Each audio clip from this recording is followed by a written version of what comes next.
Ne soyez pas en retard. Now, I said I was going to explain this. This is from the verb to be.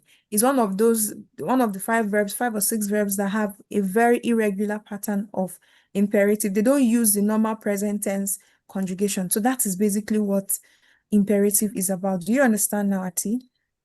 Oui. Très bien. So you have another example. Dépêche-toi, hurry up.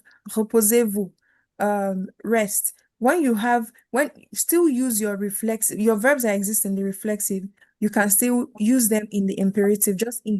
You now have to include the reflexive pronoun. As opposed to écrivez vos réponses, write your answers. Write is not a reflexive verb, so you don't need your reflexive pronoun. But if I now say hurry up, we know that one is a reflexive verb. Se dépêcher, right? That's the verb. That's the entire verb. So now you now have to include your reflexive pronoun. So if I want to talk to one person, I say dépêche-toi, hurry up. A group of persons, dépêchez-vous. Reposez-vous, rest, all right? Repose-toi, rest.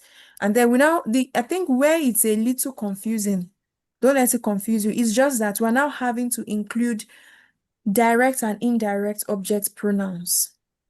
For example, if I say mange une pomme, eat an apple, or eat the apple, mange la pomme, for example, eat the apple.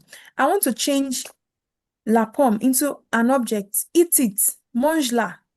So it is now our knowledge of direct and indirect object pronouns we are bringing back again to see how you can also utilize your imperatives where you are having to do it with direct and indirect objects. What if direct and indirect objects pronouns, to be specific? Because what if the sentence is not one that has an object as a subject case?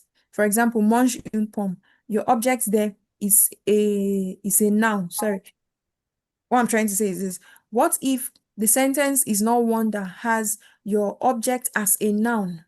Mange une pomme.